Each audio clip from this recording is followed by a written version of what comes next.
નમસ્કાર મિત્રો, એજ્યુકેશન ચેનલમાં આપનું સ્વાગત છે. મિત્રો, આજે આપણે ગુજરાતના જિલ્લામાં જૂનાગઢ જિલ્લો જોવાનો છે. તો મિત્રો આપણે શરૂ કરીએ. ગુપ્ત સામ્રાજ્ય.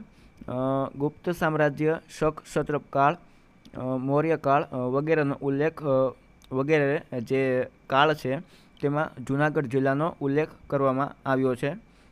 ત્યારબાદ પુષ્પગુપ્ત વૈશ્ય જે ચંદ્રગુપ્ત મૌર્યનો સુબો છે તેણે સુદર્શન તળાવનું નિર્માણ કરાવ્યું છે અને જેનો જીરણગઢ તરીકે પણ પુષ્પગુપ્ત વૈશ્યએ સુદર્શન તળાવનું નિર્માણ કરાવેલ છે જૂનાગઢ જિલ્લામાં, અને જૂનાગઢ જિલ્લાને બીજા નામ તરીકે જીરણગઢ તરીકે પણ ઓળખવામાં આવે છે. ત્યારબાદ બાબી વંશના નવાબ મહંમદ ખાન ત્રીજાના શાસનમાંથી જૂનાગઢ 9 નવેમ્બર 1947ના રોજ મુક્ત થયું.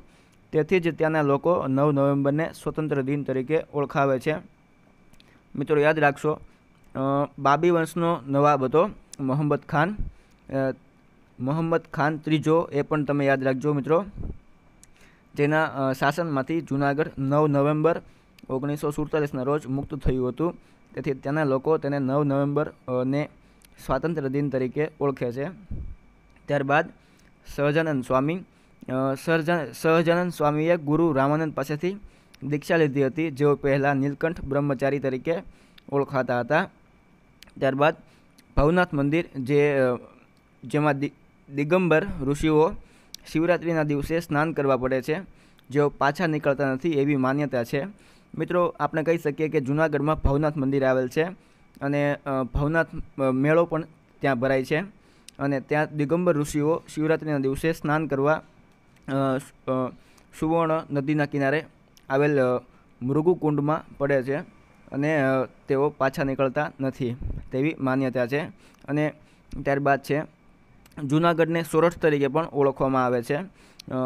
જે તો આપણે બધા જાણીએ જ છીએ કે જૂનાગઢને સોરઠ તરીકે ઓળખવામાં આવે છે.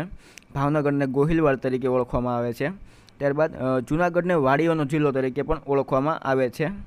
અને હસ્તકળાના ઉદ્યોગ માટે રૂપાયતન સંસ્થા જૂનાગઢમાં આવેલ છે.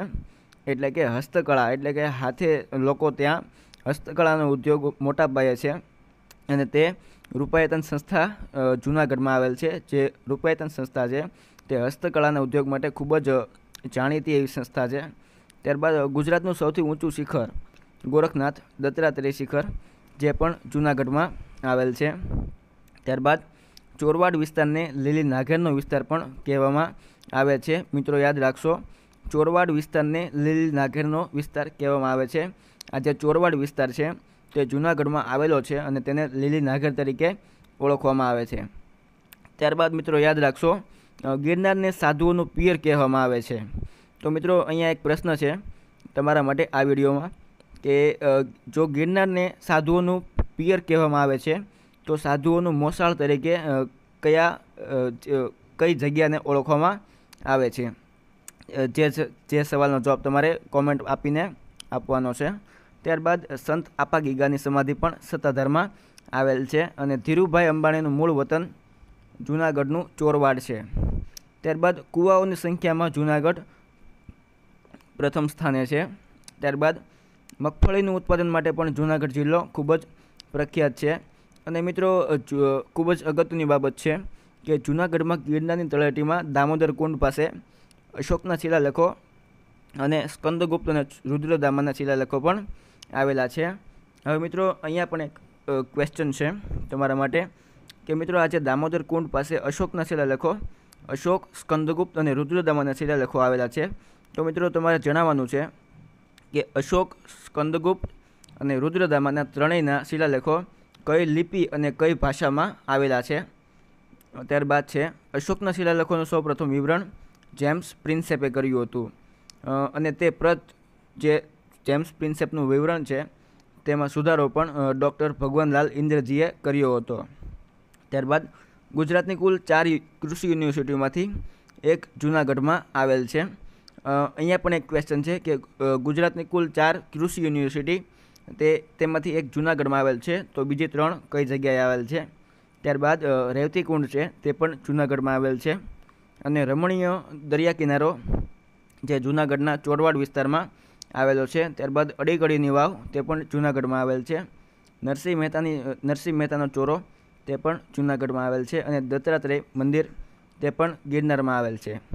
મિત્રો, અહીં આપણો વિડીયો પૂર્ણ થાય છે. તમને અમારો વિડીયો ગમ્યો હોય તો લાઈક કરજો, સબસ્ક્રાઈબ કરજો, અને તમારે હજુ પણ અમને સબસ્ક્રાઈબ કરવાનું બાકી છે તો તમે અમને સબસ્ક્રાઈબ કરી શકો છો. અમારા તમામ વિડીયો જોવા માટે તમે અમારી વેબસાઇટ ઉપર જઈ શકો છો, જે નીચે આપેલ છે www.youtube.com/educationpanda. Thank you.